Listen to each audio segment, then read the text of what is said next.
You are listening to the Fresh Take Network.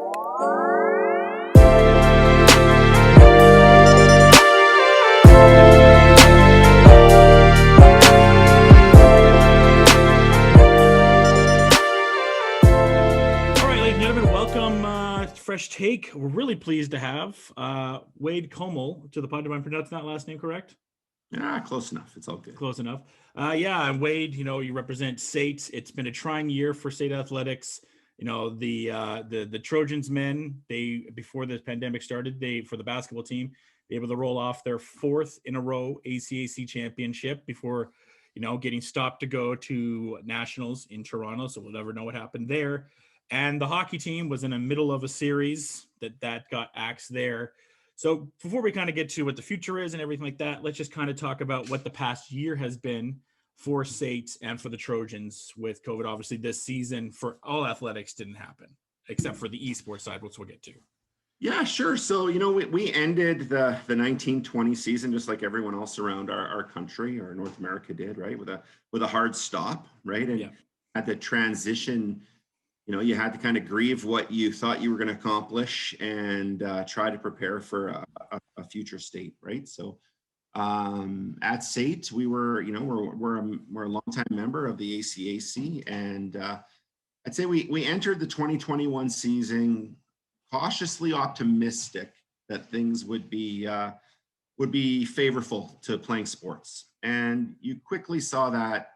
I would say in our city of Calgary, we had a quicker dose of reality than people around the province did, maybe even around Western Canada, right? Our partners in Ontario were hurting a little bit more than us right out of the gate, but quite quickly, the city of Calgary was an epicenter to deal with COVID-19.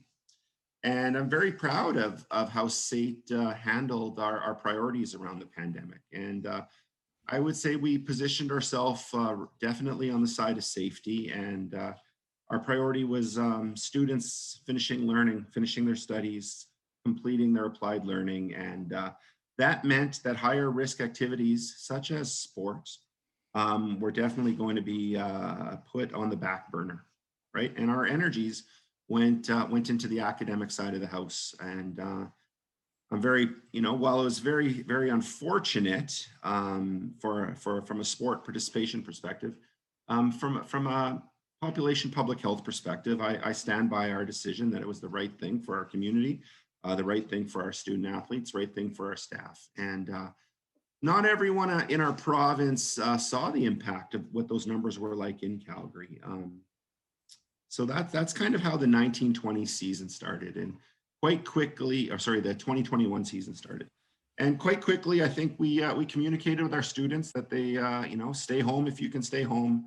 And we delivered our programming mostly online. There's definitely a percentage of learning on campus at SAIT, what we do.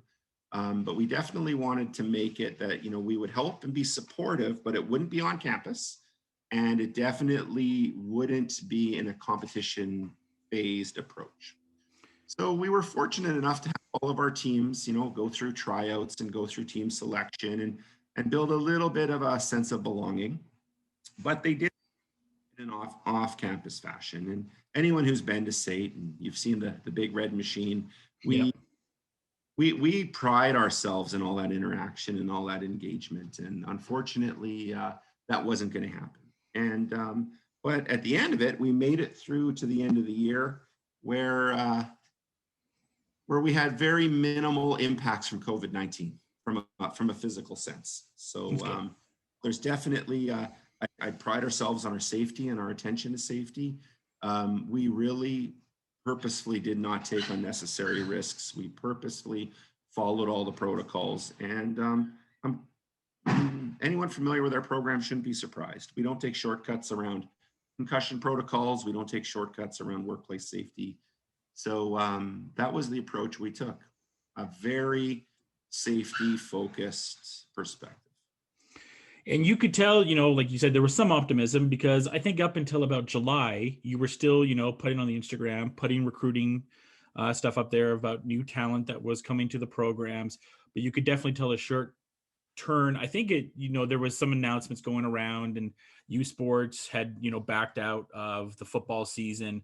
And that's around the time you can kind of see you and other ACAC schools were starting to pull back on those recruitment notes. And I guess at that point, you're starting to get an idea that, hey, maybe this season isn't going to happen.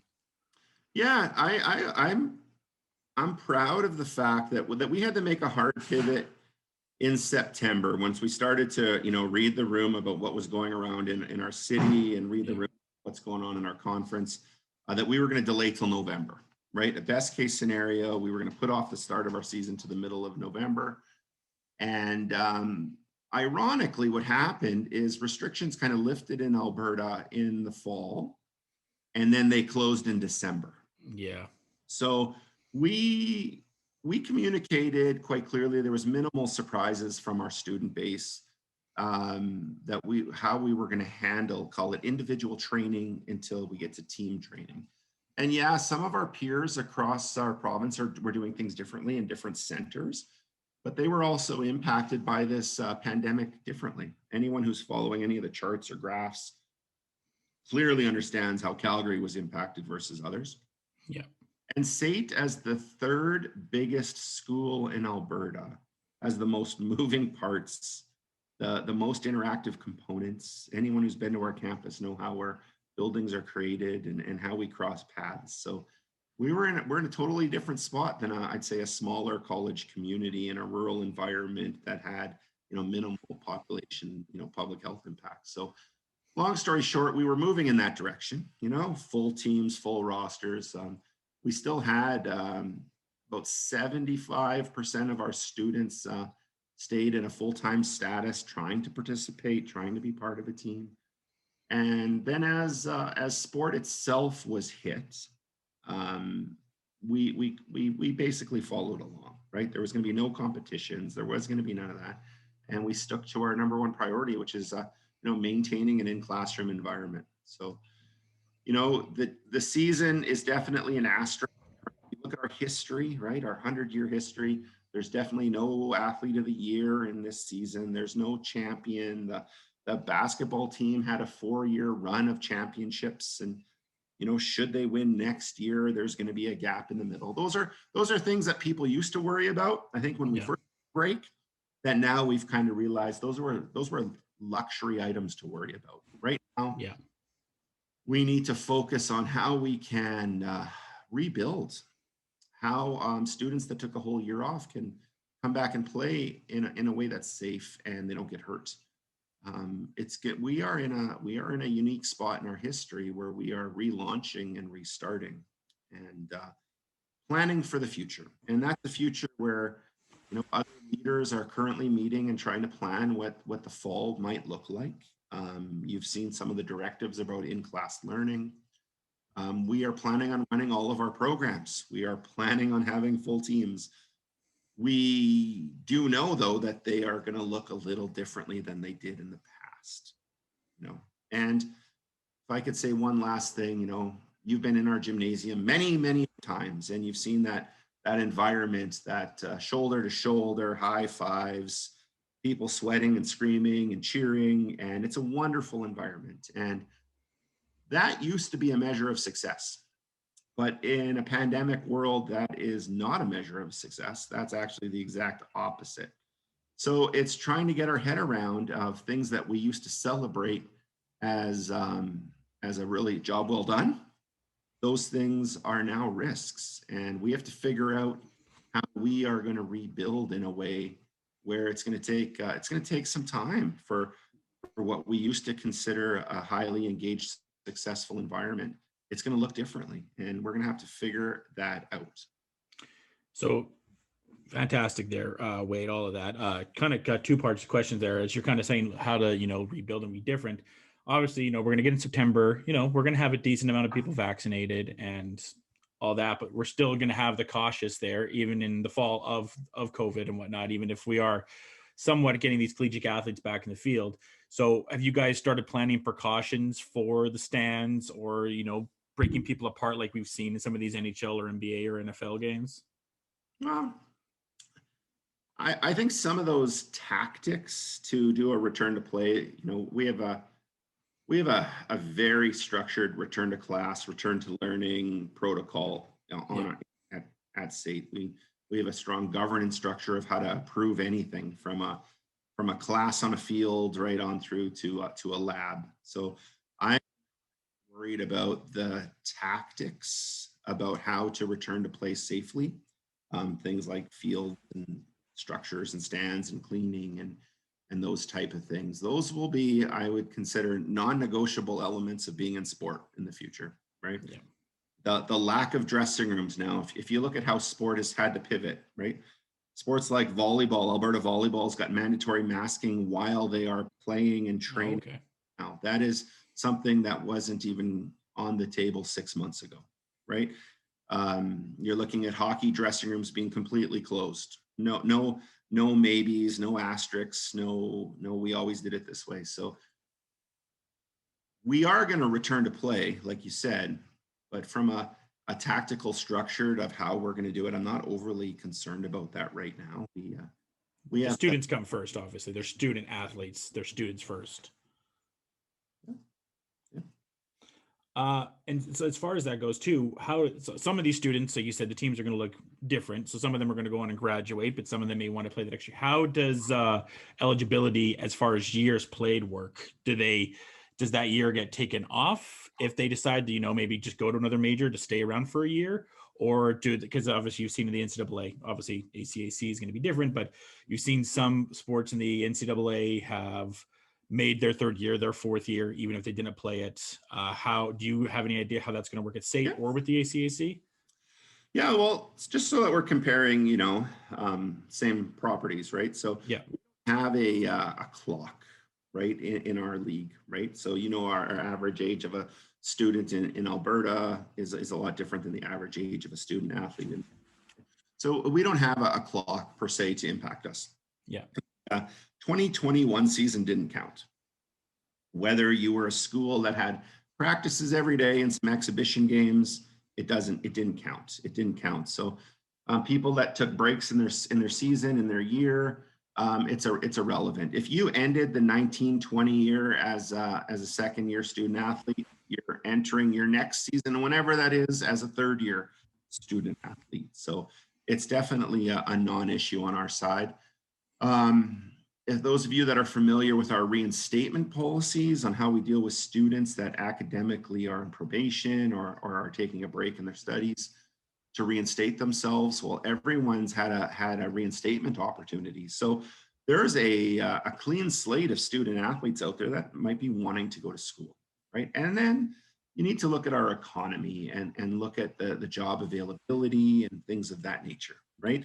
People are working in different delivery models right now. We talked about your own situation, right? So people are looking at work and school and work-life balance a little differently. So I believe there's going to be an overabundance of interested student athletes. And the task for a person like myself is to be, how do we make as many people as happy as possible? And from a recreation perspective, and you know that I'm a director of recreation and athletics. And while I'm wearing this hat, it's we are Trojans. We are all Trojans. We're all in recreation. Some are just a little more engaged than others. So some will be looking for a sport experience that's, 1 or 2 times a week. They want to make friends, stay healthy, be engaged with their student campus. Others are going to want to practice 5 times a week, play 2 games on a weekend, and be player of the week and leave it all on the court. So there's a whole continuum of students that we need to support. And how we are going to do that is going to be challenging. But I want to be clear that I believe myself and all the other programs in our conference have the same challenges. We are going to have a lot of students wanting to add sport and recreation to their lifestyle, and they're going to want it done safely, right? And it's our duty to make sure it's not careless. It's our duty to make sure that it's structured. And it's our duty to make sure that things are lined up. So we've seen, some schools, having a little bit of hard economic times during this, and you've seen some programs cut, like Lethbridge recently with their hockey team, well, a little bit less recently, but will we be coming into 21-22 with all SAIT programs ready to go? Yeah, we're planning, like our model is we're very student centric. So our students are our biggest partner, right? So, but when you look at sport finances, I would encourage anyone to look at the whole ecosystem. Don't just look at one thing. One school struggling to host a team is just one small pinpoint on the bigger thing, which is what's going on in Alberta, in Canada, for post-secondary sport, right? How is sport being invested in, from multi-sport games to changes in the youth and the club program structure? Everything is interconnected. And if you ask me about the future at SAIT, yes, we are looking at bringing back all of our, call it our varsity teams, but more importantly, it's all of our recreational experiences as well. Now, will they be delivered the same way? Will they have the same financial snapshot? I would say no. I think our financial world has changed just as much as our safe sport world has. Do I have the answers to what things are going to cost? No, I don't. But what I can say is we have a willingness to host and our willingness to provide sport experiences. But how they financially run is going to be it's a new world. It's a new funding model. Our post-secondary world, you talked about the decision in Lethbridge. If you look at any press release, you'll see references to everything from grant funding to student pay to play proposals. The whole gamut of opportunity to make something work is out there. And it's my job to work with my partners to figure out how we can make that happen. But yeah, we're planning on running all of our teams with all of our coaches. We're just running them in a league that's going to be running a little differently. Yeah. Part of that side of the economic bringing money in, but bringing money out was SAIT hosting this past, would have been February, March, was SAIT hosting nationals. Obviously, Toronto didn't get them. Is there any idea how that's going to run when we come to next year? Is SAIT going to be able to get theirs next year? Is it going to go to Toronto, or is that still uncertain? Yeah, no, I can help you with that. So sure. The March 2020 championships were supposed to happen in Toronto, hosted by Humber. Yeah. And then call it the March 2021 championships were supposed to be hosted by SAIT. Because both events didn't happen, everything's just delayed. So call it the March 22 will be Humber's turn. Okay. And March 23 will come back to SAIT from a host rights. So when you look at it, there's a 2-year break in our national championship banner presentation.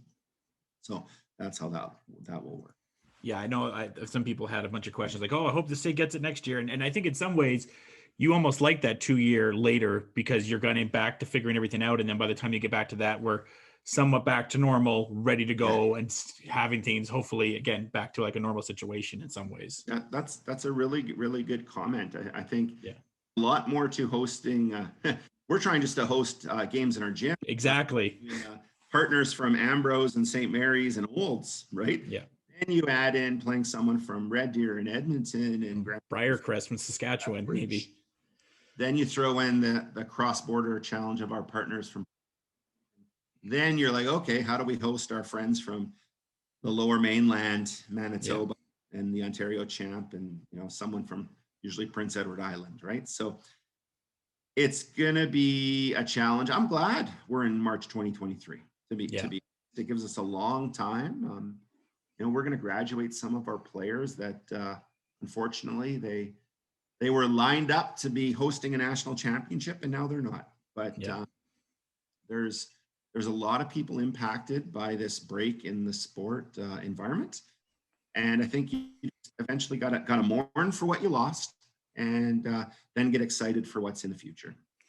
So one of the things you've been able to do during the pandemic, and I know it was talked about at the end of last season, is you've started to breed into the esport realm a little bit the last few months here. How's that been with the Trojans involved in the esports world?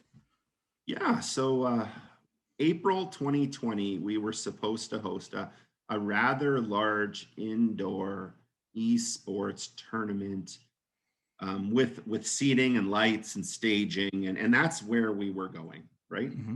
The world changed. No one's allowed indoors. No one's allowed to be in events. So that unfortunately got canceled. So we were going to do that as a test event to really see what our students wanted, what high school students wanted, what games they wanted to play, and who the coaching resources were, and what some of the financial partners were around us.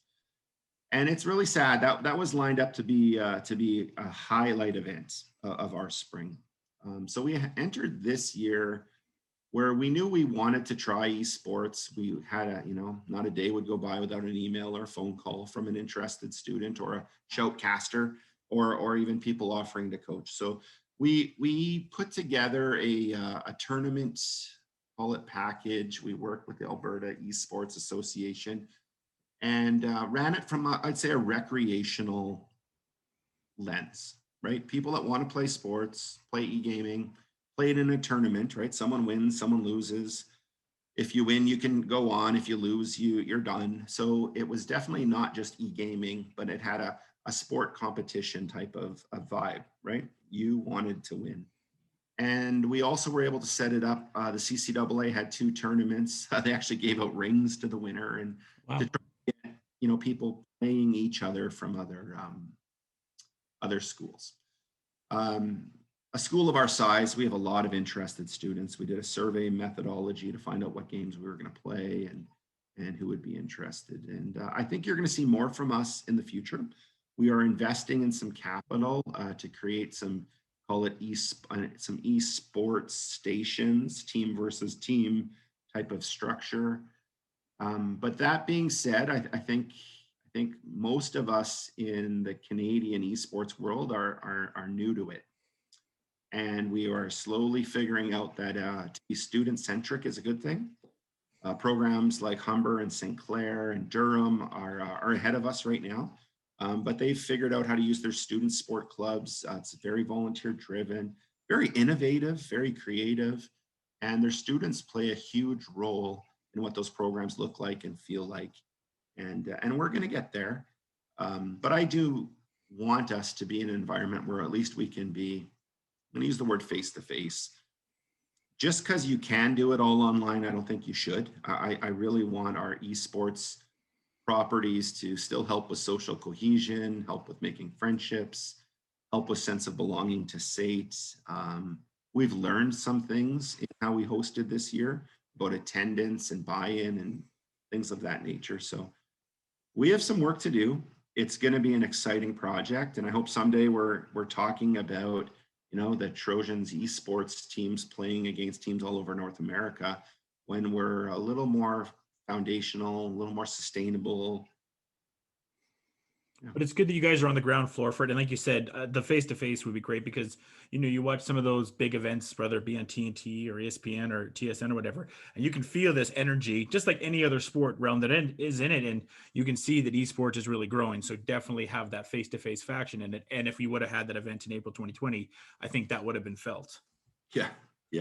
Again, we got to mourn that March, April of 2020 that we didn't get to finish and try to move towards our future, but we'll get so the last thing, and again, thanks for your time today. So obviously we're just ending April right here. We'll see kind of, I guess, where the fall goes as far as the recreation side goes, and the students wanting to take part in recreation side of things. When do you guys plan to start kind of being operational again and start looking at recruiting and making recruiting announcements and figuring that stuff out? That's a really good question. So I'm going to give you an answer that isn't a direct line, though. Sure. Right?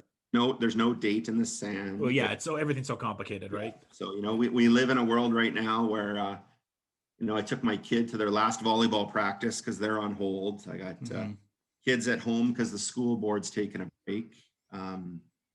Swimming's still working for now, but when I drop one off at swimming, there used to be dozens and dozens of basketball players and volleyball players entering the doors with her. That's not happening right now. So I'm gonna remind people that we are actually in a real tough spot. We are actually behind where we were a year ago, right? Mm-hmm. So again, do I think things are gonna get better? Yes, I do. I think stage 3 of the AHS kind of economic return plan is our sweet spot. That's events and competitions and fans. And we're not even close to that right now, right? No, I know some referees that are like aching for you to be. Yeah. So again, I don't want to be this doomsday negative person, but I just you have to be though, right, Wade? I mean, 2,000 cases yesterday, 80% of them are the variant. And as far as you can see the light, the tunnel keeps on getting pushed forward and back to you.